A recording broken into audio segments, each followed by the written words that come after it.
मुंबईच्या चेंबूर दुर्घटनेप्रकरणी ही मोठी अपडेट आहे। या प्रकरणी चौकशी समितीचा अहवाल समोर आलाय।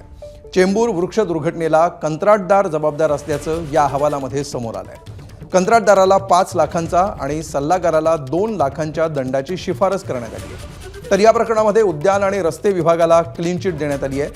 तसंच या प्रकरणानंतर झाडांच्या सुरक्षेसाठी नवी SOP लागू होणार आहे।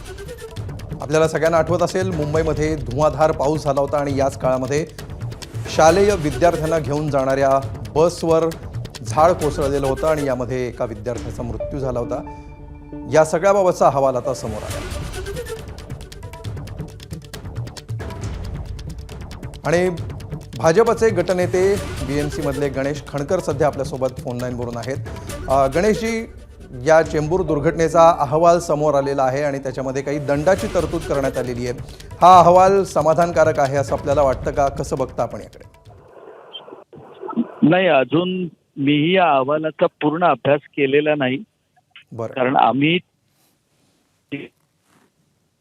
कारण आज महापालिका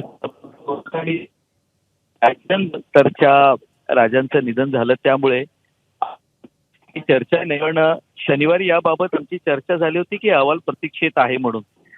अहवालामध्ये आपण जे म्हणताय दंडाच्या रकमेची आहे, मी एवढंच तुम्हाला सांगेन की एकूणच ती जी घटना घडली होती, ही घटना ज्या कारणामुळे घडली त्यामध्ये कारणांची नमूद आहे। एक आम्ही सुरुवातीला सांगितलं होतं की यामध्ये रोड कॉन्ट्रॅक्टर ज्याने त्या ठिकाणी रस्त्याचं काम केलं होतं किंवा ड्रेन पॅसेजचं काम झालं असेल, त्यांच्या या घटनेमध्ये त्यांच्या एखाद्या कारणामुळे ही घटना घडली आहे का, हे जर घडलं असेल तर मुळात केवळ दंडाच्या रकमेने काम भागणार नाही।